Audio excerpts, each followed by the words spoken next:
The Williams has 3 children and helps many others through her nonprofit organization Mahogany Kids, which aims to bring the arts to minority communities. And Bree Gorecki, mom to an 8-year-old boy and an associate editor of Tampa Bay Parenting Magazine. Hot off the presses, this is the September issue, which includes lots of great stuff, including a profile that I wrote about my co-host Farron and her adoption journey. So please check it out. Welcome, ladies. Good to have you. Let's start today with a question. Would you allow your children to be absent from school for a mental health day? There was a recent survey that was done by Very Well Mind and parents, and it concluded that 86% of the parents who had done this, given their kids a day off to kind of regroup, sleep in, get their heads clear, said that it was very beneficial. Let's start with you, Jackie. 100%. I am a huge advocate of life experiences and taking vacation time, mental health days. So I was very happy to read this article and happy to hear more people are getting on board, more states are getting on board, because I think it's very important. Kiva? I totally agree. I mean, kids are going through so much, and the pandemic is still kind of ongoing, so they're dealing with a lot of things. So a mental health break is definitely needed. Have you done it with your kids? Yes, I have a high schooler, a 9th grader, but he just recently finished his middle school career, and he needed mental health days because they had a lot of work. Huh. What about you, Bree? Oh, I absolutely agree. I think everyone needs a mental health day, especially kids. And I think the older they get, the more pressure they have in school. And I think it's just a good thing for them to be able to reset and to just recharge. And I just think it's so beneficial and absolutely worth it and necessary. I don't let my kids be absent from school willy-nilly. Like, not that they wake up in the morning and go, I don't feel like going, or my stomach hurts a little, because obviously you are grooming them for adulthood and you want them to know that they can't just flake on their responsibilities for no good reason. However, what better reason than mental health? And, I just think that it makes a lot of sense to give them that time to regroup. And if it's somebody who is a responsible kid, who is a good kid, who is not taking advantage, reward them in that way.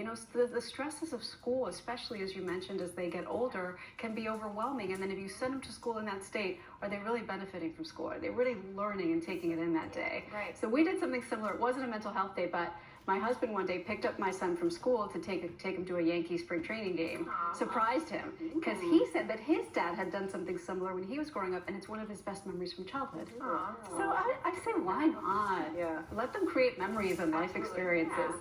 All right, topic number 2, the wheel. We're going to spin our wheel of mom topics and see what comes up today.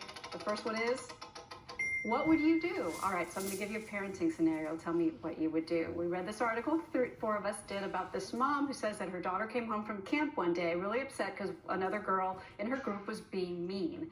And the mom got really worked up and mad about it as she heard the story, and she emailed the camp to try to get involved and get it straight. Bree, do you get involved to that extent? What would you do? Yeah, I mean, we've dealt with this, of course. My son is 8, so of course that's kind of the age where but I think as moms, as parents, we want the mama bear kicks in, and we immediately, the instinct is to protect and to go and fight for them. But at the same time, we also want to teach them to be independent and fight their own battles and to handle things themselves. I think it's good to let them handle things, support them, be there for them calmly, so that they can maybe take that, attitude back with them too, and maybe resolve their issues. But maybe, just depending on the severity, look for the warning signs. If it gets to the extreme where you see that they're failing in school, that they're getting depressed, self-harm, then I think it's necessary to step in, because you know that it's affecting them more than just, something that's going to weigh on them for a day or two and then they'll get over. Great perspective. Yeah, I resonated with the mom, because I'm like, I would do that. So I like the fact that she said she shouldn't have, though. So as I was reading it, I was like, okay, she probably acted too quick.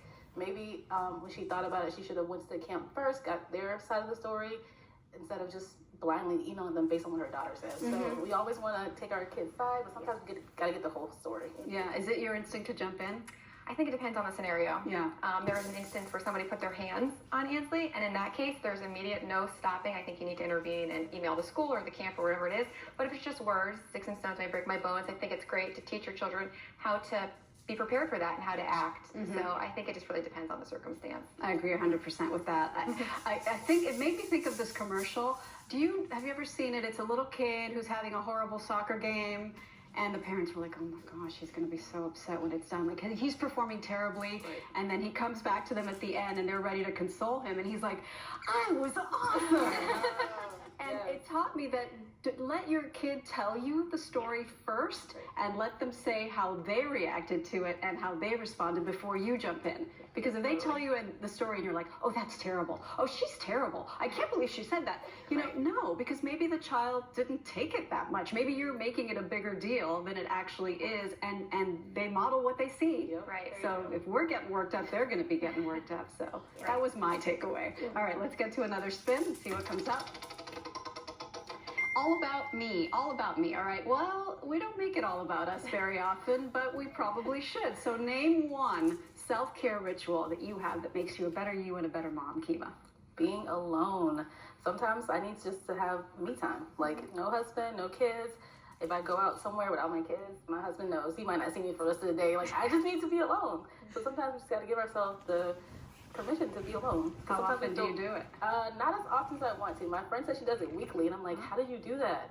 So mine is like sporadically, but I want to make it a more routine. Like, I need some alone time. All right, Jackie, self-care? You know it. Yeah, you know it. 100. Tell me. I'm going to take notes. So what I do is bi-weekly, I schedule it in my calendar. My husband and I share a calendar so he knows it's in there. It's like nails or lashes or hair or whatever it might be. It's every 2 weeks. We've talked about it. We're going to have like 2 to 3 hours to myself to do with what I please. And it is tremendous of a help because I can be alone. I have my head space. I can do whatever I want in that time, but I'm also getting pampered and feeling good. Yes, and you're being considerate of your spouse because it's not a surprise to him because it's in the shared calendar. I love that too. Very good. Good job. Bree? I'm like Kiva. I just like to be alone. Yeah. Just whether I'm shopping or doing something or sitting in my room reading a book. It just helps me kind of reset and just take a little bit of a breather. And then also mom's night outs. I don't do them as often, but we should because it's just good to get together with girlfriends and, you know, just have a good time and just kind of forget about the stresses of what's going on outside of that. Well, I only have one. I've said it many times, and it's working out every weekday morning. Okay. Oh my gosh, I have to do it. And it's not easy. I mean, that alarm goes off, and immediately the self-sabotage voice is like, oh, give yourself a break. Oh, it's just one day. And I'm like, no, go. And when I go, even as I'm on the treadmill, the voice is like, see, you're tired and you just started. How are you going to get through the next 3 laps? I'm like, shut up. And it's always worth it because then the mom that walks in the door after the gym is not the same person who walked out. Like, I'm like, hey, guys, good morning. You ready? When I get back. And if I hadn't done it, I would be mentally in a whole other place. So I get that in every weekday morning. All right, one more spin, maybe 2 if we're lucky. Let's see.